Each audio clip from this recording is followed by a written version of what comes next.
Hello, and welcome to another episode of Adventures on the Can Do podcast. I am your host, Jothy Rosenberg, aka the Incorrigible Entrepreneur. A professor turned entrepreneur and founder of 9 startup companies. On this show, I talk with business leaders and personal achievers. Adventures on the Can Do explores the challenges and rewards of entrepreneurship, overcoming adversity, and where grit and perseverance can get you.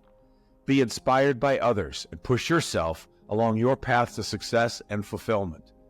My forthcoming book, Think Like a Startup Founder, based on my experiences, good and bad, seeks to help early-stage startup founders amid the oh-so-many pitfalls founders can experience along the way. Adventures on the Can Do adds to that the stories of many other founders, each with an amazing story and set of lessons learned that will be valuable to listeners. Before we jump into today's episode, just a reminder of how you can support this podcast. You can go to my website, jothyrosenberg.com, and sign up for my newsletter. And there you can see other episodes of this podcast. Also, please follow and rate us at podchaser.com, Adventures on the Can Do. And with that behind us, let me introduce today's guest, Melinda Brown. Melinda has served as general counsel to some of the top public, private, and nonprofit companies in Massachusetts. She is currently the general counsel of Cohere Health, a clinical intelligence company that provides intelligent prior authorization for patient care. Prior to Cohere, Melinda served as general counsel to the Charles Stark Draper Laboratory in Cambridge, a nonprofit independent research and development corporation where she advised senior management on all legal compliance and governance matters. Melinda was also general counsel of Name Media, Inc., a venture-backed online community and domain name marketplace company, Sonos Networks, Inc., a publicly traded next-generation telecommunications products company, and Lotus Development Corporation, the iconic enterprise software applications company which developed Lotus 123 and Lotus Notes and eventually was acquired by IBM. Melinda has also worked at leading national law firms, including as a partner at McCarter & English and as an associate with Gaston and Snow in Boston, where she started her legal career. She received a JD from Suffolk University and a BA from Wellesley College. And here is Melinda Brown. Hi. Hi, Melinda. Hi. How are you? I'm good. It's good to see you. You're looking well. Same. And we're both sporting glasses. Yes, I did have to get glasses, and I'm also sporting a beard, which I didn't have. Well, yes, that's right.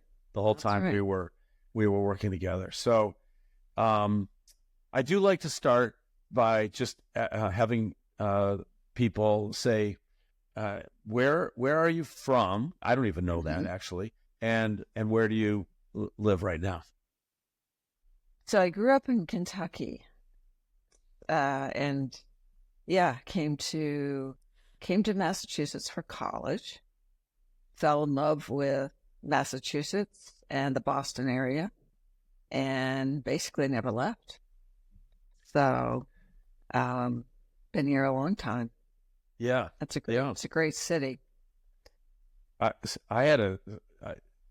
similarly came here 28 years ago, on a 1-year assignment from a company in Silicon Valley. Mm-hmm. And I was supposed to go back, but we were here maybe 3 months, went to the, my kids were in junior high. We went to the back to school night it's usually in October or sometime. And when we walked out of that building, that school building, we looked at each other and said, we are not leaving this place. Yeah. Not while we have kids, for sure. And of course, once you're through all that, you're not leaving anyway.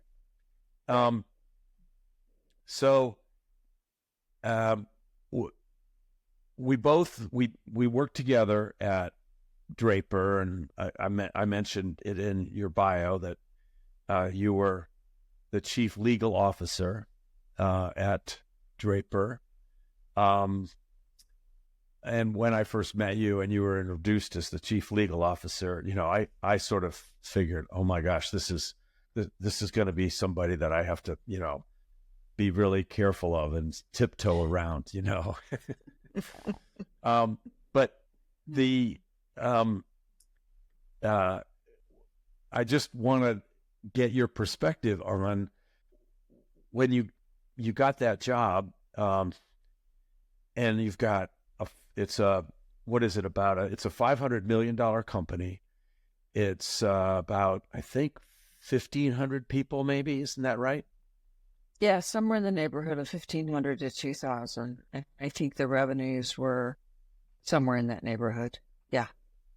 And of course, there's a lot of sort of, unlike a commercial company, you're going to have all kinds of little sensitive things, secret things going on around the building.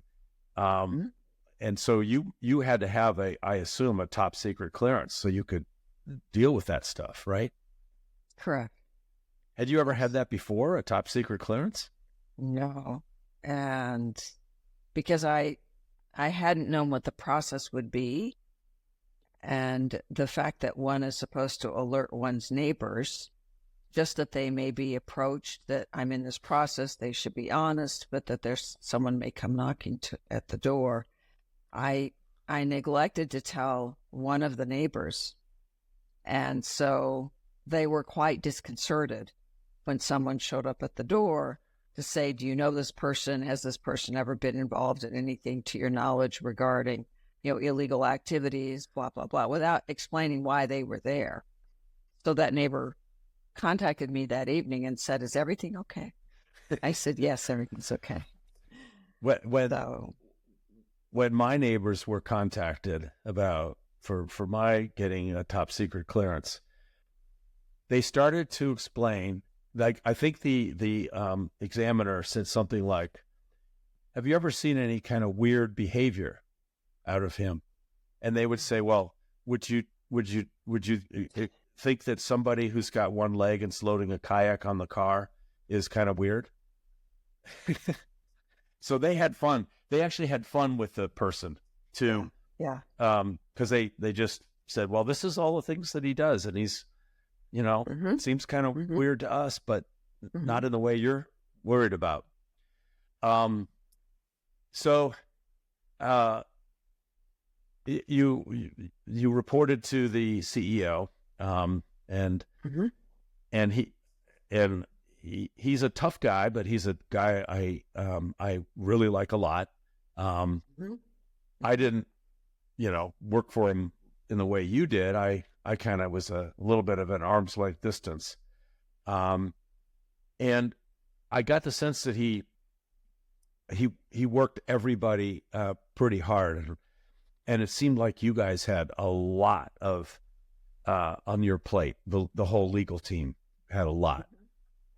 Yeah, I don't think that's unusual. I think every place where I've served as general counsel, chief legal officer, including my current situation, there's, if you're not busy, that's worrisome. Basically, that means the company's probably not going to succeed. And so I think Draper may have been more complex because of the nature of its work. I think that understanding the technology and applying it to whatever we needed to provide, like intellectual property protection, like making sure the contract terms, whatever they were, reflected our needs, that was very challenging because of the highly, highly sophisticated nature of what Draper produces.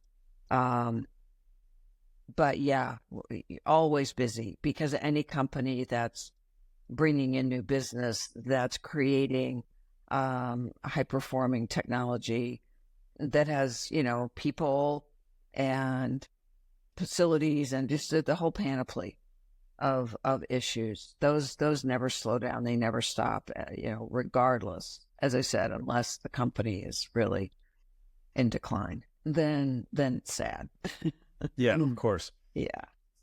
Well, so obviously the reason that I really wanted to have you, be on this podcast was because of sort of the relationship to startups. And in particular, I had come to Draper with the ideas. There wasn't any intellectual property from the previous work because it was basic research with DARPA that ultimately became, after we spun out, it became Dover, which is still I'm still there.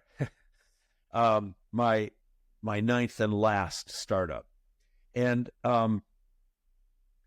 it was because I was reaching out to lots of different people. I talked to Amazon, and I actually talked to Ken at he was at Google, and what I had done was I reached out to somebody that I knew at Google, and I was trying to see if Google might be interested in incubating this, and they pushed me over to where the part of Google where Ken was, and Ken said, "It's a great idea. Google should do it.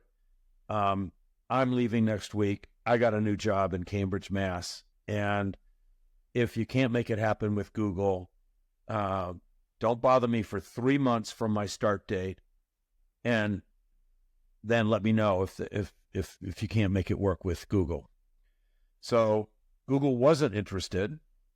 I waited 3 months and 1 day and called him. And he was very interested in having Draper incubate this kind of thing, which I was surprised of and thrilled at. And then I think, he wanted to think about it broadly and have Draper do more of that, which ultimately didn't work out because, and I sort of look back and I think, okay, so I don't think incubation at even at a small defense contractor is necessarily going to work if you don't have people that are leading it who have done things on the outside, like raising money. That, if you're coming up the ranks of a defense contractor and you don't have that experience, then it's going to be pretty darn hard when you spin out to know what exactly you need to do.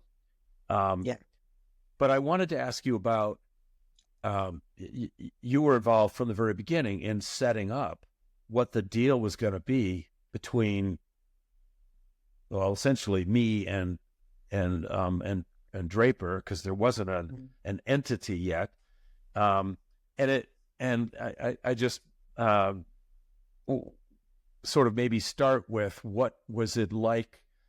The whole thing, I just have to make sure that my emails don't disturb us anymore. I hadn't turned that off.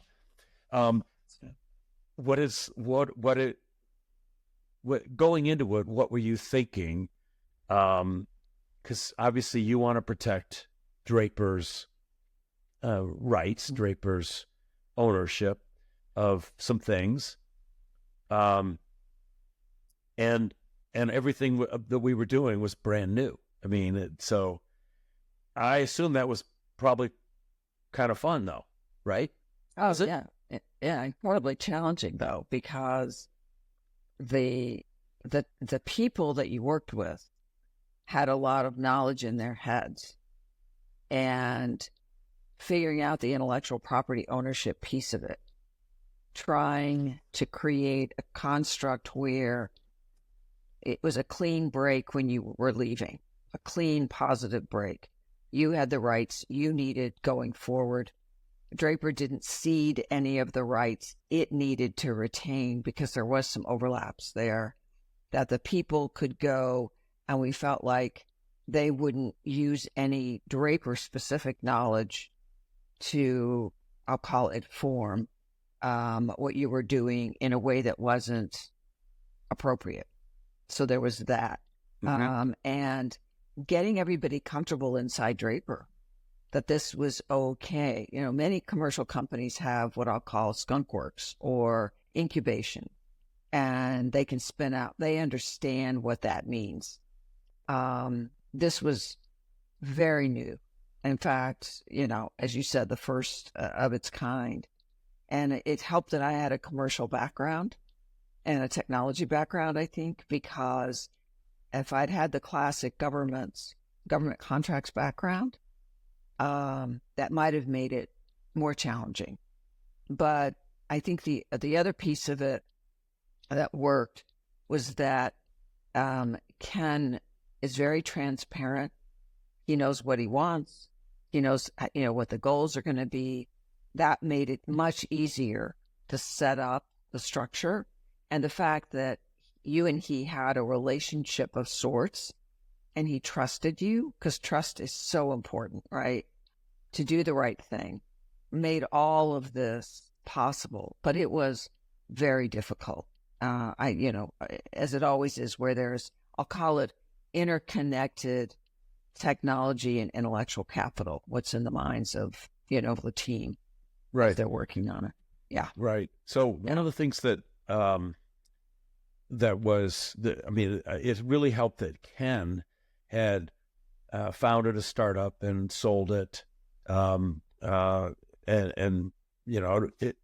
it meant that he understood some of the things that I was asking for. For example, that I needed the team to be all together in one space and not completely separated from, but somewhat cordoned off from other people in the company, because that way I didn't want there to be cross-pollination of ideas, because that would just make everything more difficult later. And we wanted to own what was being developed. There were some lot of strange moments after spin out where it's like, okay, so these are things that we did while at Draper. These are the patents we've got licensed to from Draper. And then, now we're starting to develop our own things, and these are now going to be property of Dover. And, we had to be very careful to understand what was what. Yeah. But you mentioned that there were some grumpiness and misunderstanding on the part of some other people at Draper, and there certainly was. I mean, just before 6 months before I was going to spin out myself, so I was going early, and the rest of the team was going to follow a couple months later after I had done a bunch of things to get ready for them. I had to make sure I had money to pay them. And I had been talking to various, groups within the company, who's going to take this on? And that wasn't a conversation most people wanted to have. And it was just, I was kind of a very repetitive, steady drumbeat of who's going to take this on? Who's going to take this on? And then a week before I was leaving, a bunch of those people I'd been talking to said, "Oh my God, we got to have this big meeting." And I said, "Okay, yeah, let's do it." And in this meeting, they decided not to be friendly about it, and to basically, say, why are we letting this happen? You're stealing our IP. It was this literal blunt stealing our IP. It's like, okay, well, this isn't going to go all that well.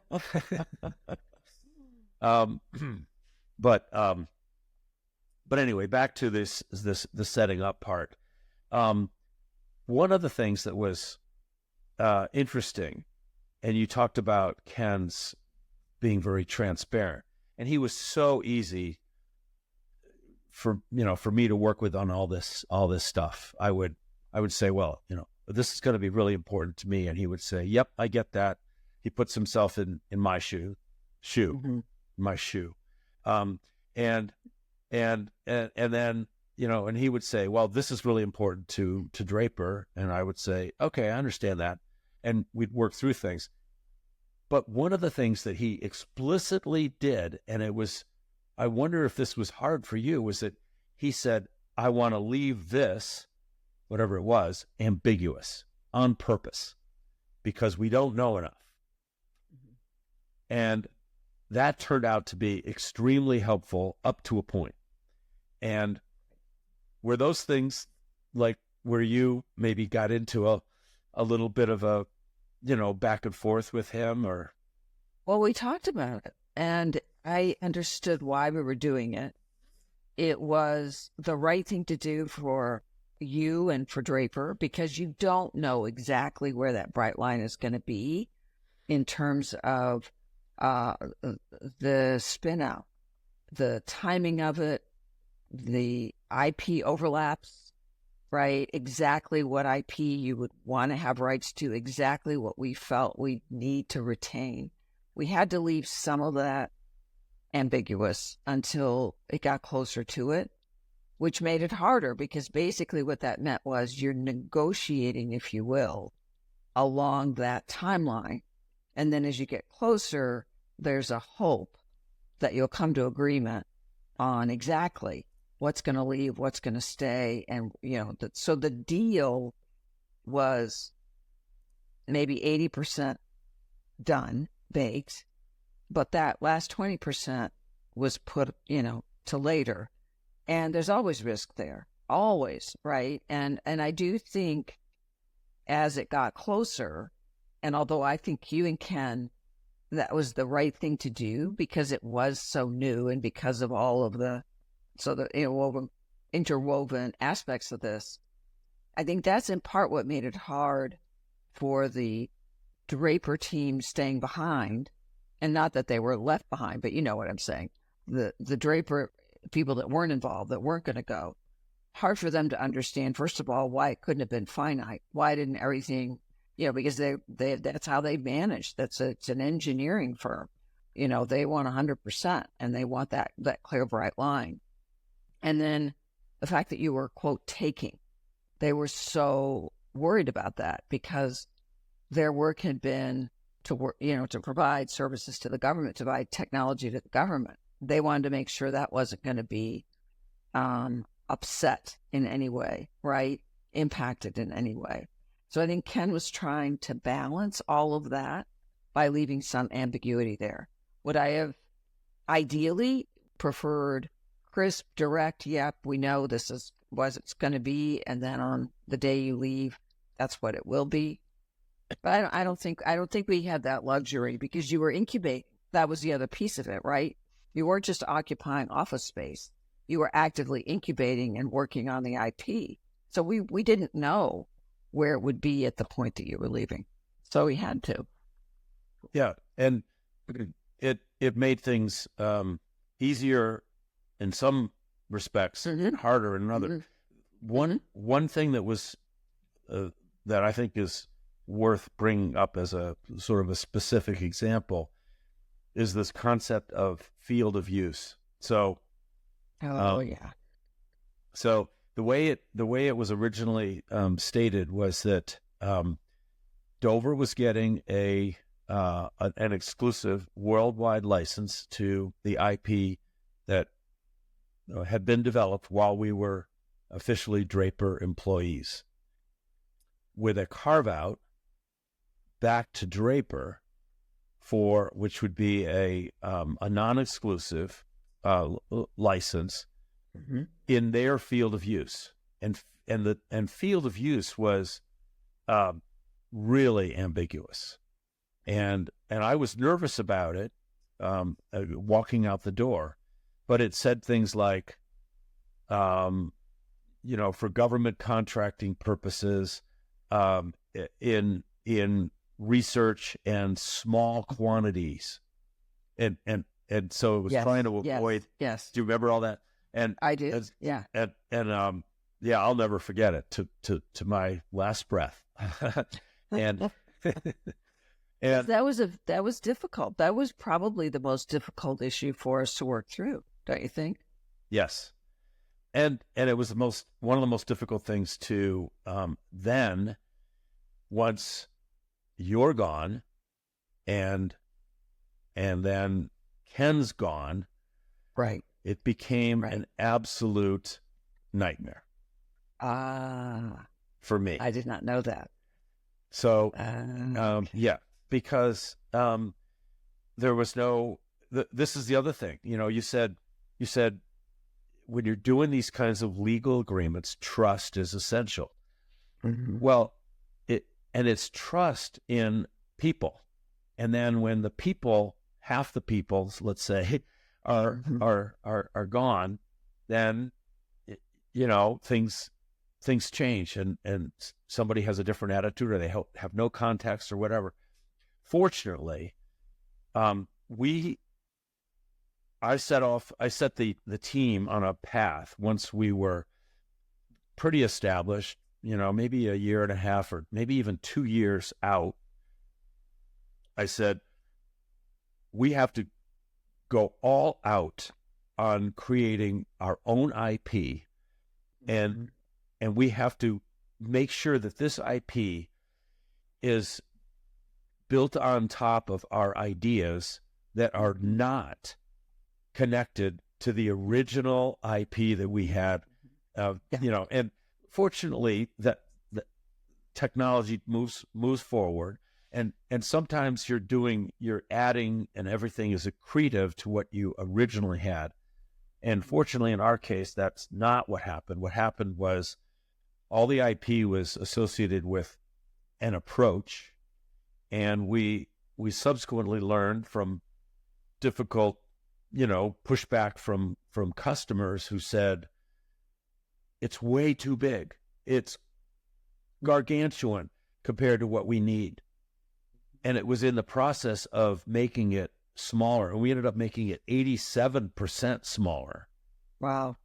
That there was this sort of moment where we said, oh, that thing that everything we did while we were at Draper was based on, we're going to stop doing it that way, and we're going to make it much simpler, much smaller. And then that particular complicated thing that was done in hardware, we moved over into software, and in a different way. But I mean, so basically we did this trade-off where the new product, version 2, is way smaller and therefore lower power. But the trade-off was, instead of building a new application taking 5 seconds, it might take 30 minutes. It might take 5 hours, but it's something you do once. And that was, and that is the final moment when I could go back, and because I spent so much time with legal people and business people who were saying, you're not allowed to go into to talk to DOT customers. Right. And I said, but the field of use doesn't say that I can't. It says Draper can. And it also doesn't say that if it's a high volume situation, which is all we're interested in, that's not what Draper does in their business. Well, right. but then the people said, well, we want those high volume things. And so, at one point I was finally able to say, look, we're going to we can stop yelling at each other for, once a month difficult meetings, because we're going to terminate the license, not in a negative way. We just don't need it anymore. And we don't have to have fights. You're our friendly uncle now. You're just a nice friendly uncle. We don't have to see you very often either. So I think you raised the two most challenging pieces of any contractual relationship. The first is, can you develop clean, bright lines that can be articulated in a contract? You can't always do that. And then if you can't, you're stuck with, can the interpretation of what is, I'll call it vague, be clearly interpreted, right? We'll meet on a mutually agreed basis. Well, that says basically, okay, if we don't agree, we won't meet. Not very helpful. But if it says, okay, the parties will get together, at least once a year, we at least have a boundary there, right? So you want to get as many boundaries as you can, but you can't always. And so I do think having less crisp provisions in a contract, it's necessary, but it is really hard, because my view of contracts is they memorialize the understanding of the parties, and they are intended for later people who, as you said, weren't involved in it, weren't even at the company at the time, can go back and say, okay, I understand what this says. And part of the problem was that Draper knew its business model, but it didn't know exactly what it would be doing with this technology. You knew your business model, but you didn't know exactly what you would be doing with the technology. So there was no way to perfectly articulate it. Right. And you didn't have two commercial mindsets. This is the other piece that made it so difficult. You had people on the Draper side that were delivering to different customers with a wholly different mindset of what it means to have and use technology, right? And so I think that natural tension was there. It's unfortunate. I'm not sure if we went back and looked and stepped back into that point in time, maybe we could have done better. I'm not sure how, though, right? I'm not sure either. I don't think about it that way. I don't think, I wish we would have done this, differently. It did create some angst, and that wasn't the only thing. Another thing that was really challenging, and is always going to be challenging when you got two entities that are in the legal agreement. It says, there will be this collaboration, and and what that turned into was we were supposed to make deliveries of the technology because Draper wanted to continue to use it, right? And Draper hadn't yet. It took a long time for Draper to even have a team that could collaborate, but eventually they did, and then they wanted these regular deliveries, which sounds, nice on paper, and even Ken thought it was going to work, but it turns out that we were moving very fast, and we would change things just incredibly fast, but everybody within this tiny set of offices that we had in Waltham was able to keep up, and the builds were changing like fast. But then we were supposed to make this delivery every like say 6 months to Draper, and their stuff hasn't been tracking. So if we just dumped everything we just done to them, then nothing they already had done would work. And so we started to have just enormous amounts of time in just figuring out what changed, and to give Draper something incremental that would allow their existing stuff to work and still be a delivery from us. That we shouldn't have agreed to. That is the one thing we shouldn't have agreed to. But I mean, that was, that was the idea. And so there was this famous time when Ken was visiting us and out in Waltham, and he said, "Oh, we should stop this now. We should just," because I explained to him what was going on, and he said, "Oh, we should just stop this now. We really don't need this anymore." It was a thing that had to happen at the beginning, and I thought that was great, except that was 2 months before his departure from Draper, and off to his new thing, and that's when, it's like then the people at Draper saying, "Where's our delivery? Where's our delivery?" Yeah. And I didn't even think to get his statement about let's stop doing it documented as in a legal way, because we were still operating on this sort of trust thing. Sure. And so it was a wonderful thing. I mean, we wouldn't exist if not for that Right. that 2 years at Draper, and I would know you and Ken, and and Ken is to me, he's just somebody very special. I don't throw the word mentor around. I've had 2 mentors in my entire career, and he's one of them. One of them. Yeah. Yeah. And, I think you lived through this experience with Dover. I have lived through this many times where you do your best, but with technology and with business, the rapidity of change is so great that you cannot at any point in time get a contract that is clear and workable and projects forward. You just can't. I say to people, a statement of work is by its nature a living and breathing document. And what a customer says they want this year in 18 months is going to be very different.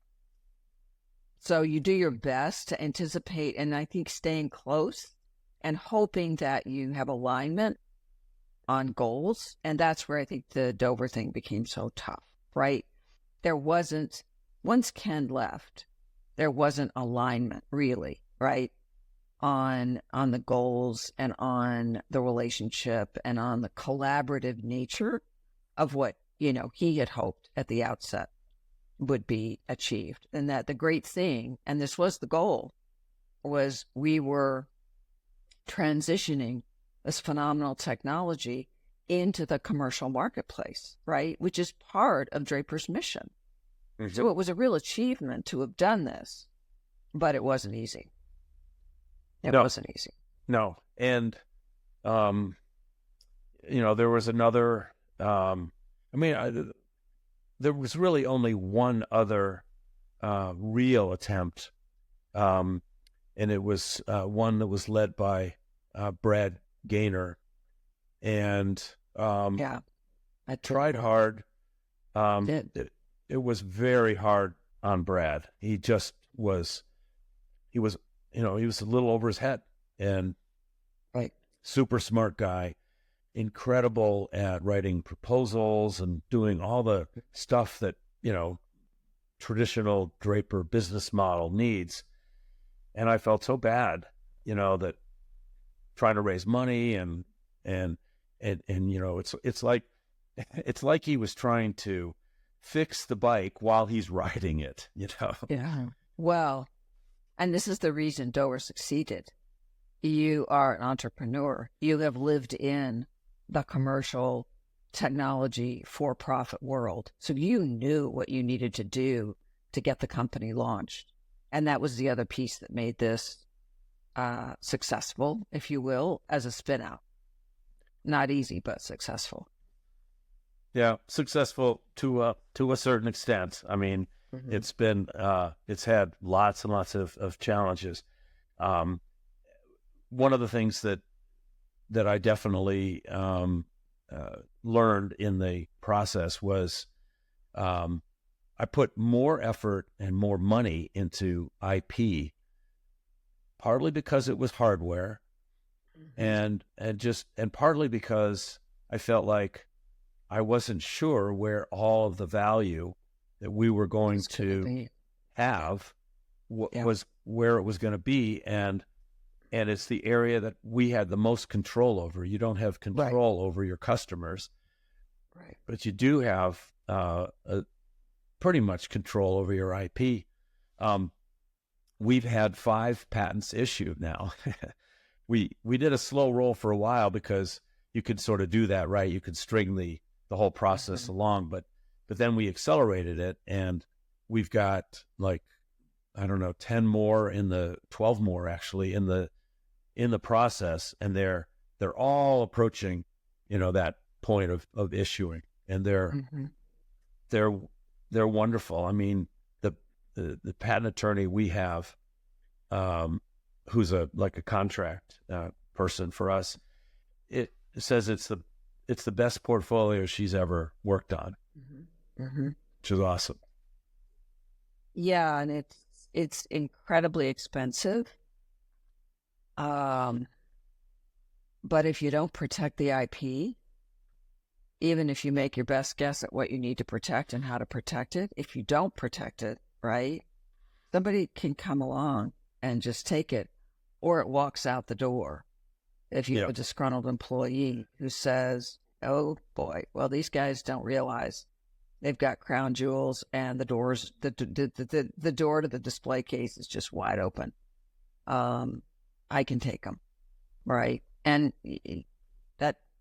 that would be very difficult to do. You have employees sign something when they come in the door to say, the company owns all of the IP and that sort of thing. But if you don't protect it, that lends to certainly disputes. It could be disputes with, as I said, disgruntled employees. It could be disputes with competitors. It could even be disputes with customers who will continue to have you build enhancements, right? And that line between what you've developed for them and what you own. So the IP in technology is I don't know, it's so central, and people have invested an awful lot in portfolios. I think the fact that your patent attorney said this is a really, really powerful portfolio says something, and you don't know where it's going to be useful. Somebody may come in the door and say, I'm going to make this up. This, of course, wouldn't necessarily be the case, but, I've got an Internet of Things device, and I think there's an application for your hardware. It could go into, let's say, a refrigerator or something, right? So certain applications of it may work in ways that you guys aren't focusing on. That's not even part of your market, but you may get approached by that, right? So you just never know. You just never know with IP. It's I think it's going to be extremely helpful right now because we just hired an investment banker. Then you know what? It solidifies the value of the company. Nobody that's interested in investing will be worried about whether you protected your IP. That's a crucial validation point for any investor, for sure. Well, I meant acquirer. You mean acquirer? Well, I didn't want to go that far, but sure. Yeah, we're not absolutely. We're not hiding that fact. It's we think it's a good time. You haven't for obvious reasons. Why would you? You haven't tracked all the steps that Dover's gone through, but the business model that we have of licensing IP to a big company. They're always going to be very big companies.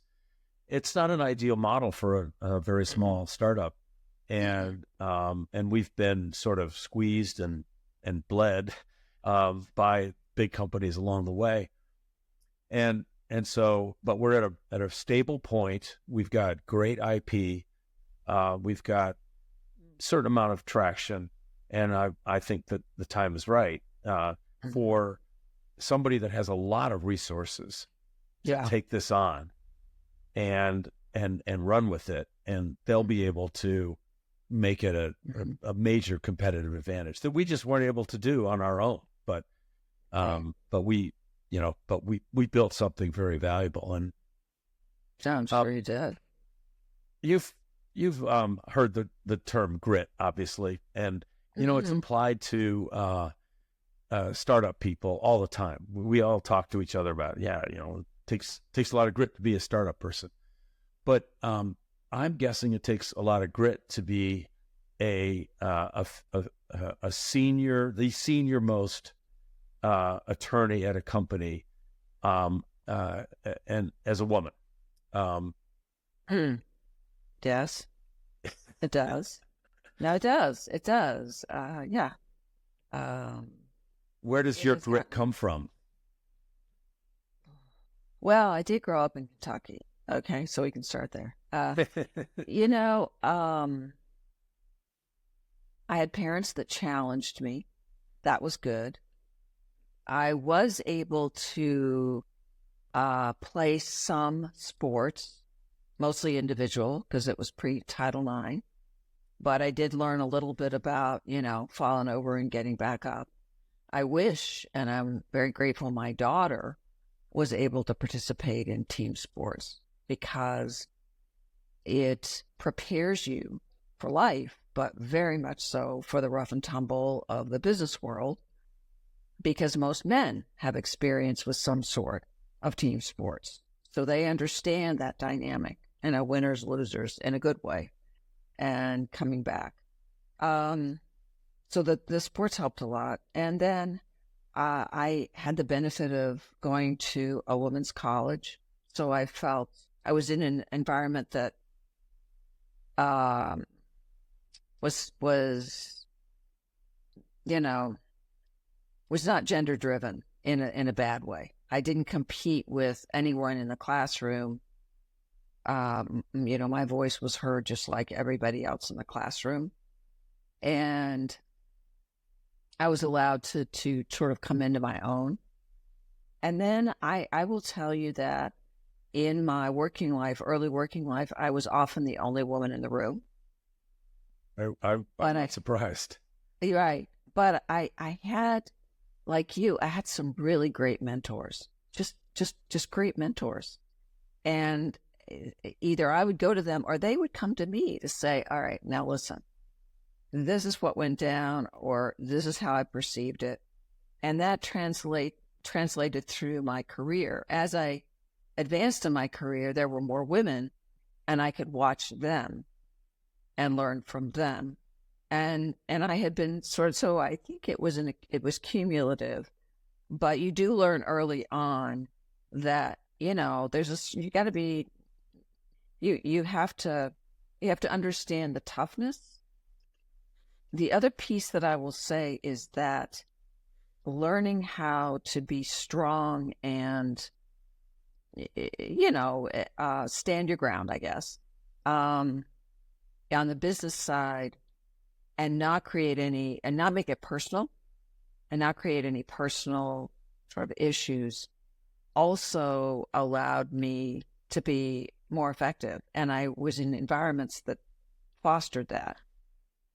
So where you're in an environment where it's tolerated to really go toe to toe, but it's not personal, also allows you to develop skills that, you can be tough, but everybody knows you're being tough because you care about the job and you care about the issue, not because you care about power or you care about, displaying that for the sake of it. My mom went to Wellesley quite a few years before you, but and then to Yale Medical School, where she was like, I think there were like 2 women in the entire class, and she was and then she was she practiced medicine first as part of a university, but then in a private hospital, and she was almost always the only woman in the whole department, and the only woman at every party. Now, the one benefit she had that, this was not something you could fix, is that my mom was 6 feet tall. And so, and so she was looking down on most of the men. Interesting. My daughter is almost 6 feet tall. Oh, great. It is.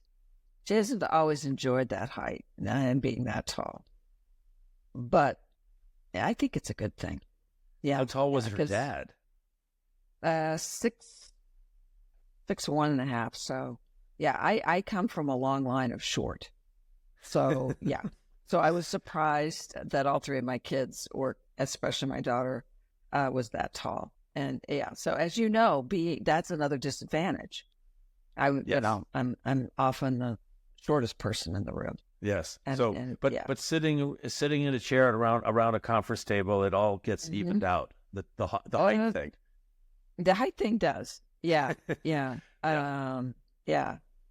So yeah, I think it does take some grit. I don't know. I think it takes. I also think that if people understand that you're passionate about the business, you're passionate about achieving success for the business, I think that goes a long way towards buying, so they'll cut you some slack, if you will, or you have some credibility because they'll think, okay, she's taking this seriously, she's towing the line, because it's for the company. Yeah. Well, thank you very much. This has been very interesting. I think it's going to be, we're going to have a lot of listeners eventually who are, they want to hear about all the different things that matter in startups, where the startup came from, how the ideas came about, IP, legal stuff, all of that.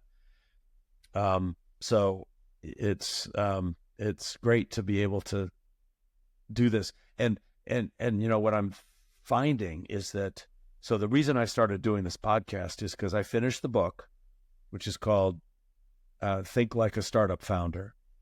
And it's in production and it's going to take a couple months before it comes out. But that's based on my experiences and my stories. Mm-hmm. And this is about getting a whole bunch of people to come on. I'm doing these once a week and augmenting this with their stories. So the sort of, you can imagine you have this little, here's the stories that I had. And now slowly over time, we're going to have this nice accumulation of all the other stories about different kinds of companies. I talked to a guy yesterday who owns a franchise business. I forget what the business does, but it's a franchise business. And that's a different kind of business, but it's got a lot of the same, challenges and issues. And so it's all the same, but people have passion, like you're saying about, I don't want to be part of a huge, big company. I want to have more control. I want to be in more control of my own destiny. And I have something I really want to do, and I have an idea, and I want to implement it. And the way to implement it is through a company. And so this is going to be fun. I think it's going to be great. And before we sign off, I just, your listeners don't know you necessarily, but coming to know you, getting to know you was really a privilege. You are really an amazing, accomplished, sort of self-confident without ego individual. You just have this sort of the whole package. And whether that's because of your life story or because of the genetic wiring, or maybe, I'm sure, a combination. But, you're always someone that I point to as, there's a baseline here. Look at what this person has accomplished. Look at who he is. And it's just good for me to have that as a marker of what I respect and admire in people. So kudos to you for everything you've done. Everything you've done, Jothy. Well, thank you. Yeah. And welcome. I appreciate your doing this and taking the time. And of course. And when it's all, wrapped up and gets published, I send a little package over, and everybody who's a guest on my podcast gets an autographed copy of the book when it comes out. Great. Thank you. Oh, thank you. Oh, that's good. I love to read. That's going to be a wrap for today. Thanks for tuning in to this week's episode of Adventures on the Can Do. Please share and like us to your social media channels. I'm Jothy Rosenberg, and I'll be back with another episode every Wednesday morning at 9 a.m. Eastern Time. Don't forget to check out the show notes for additional resources and links. Hasta la vista.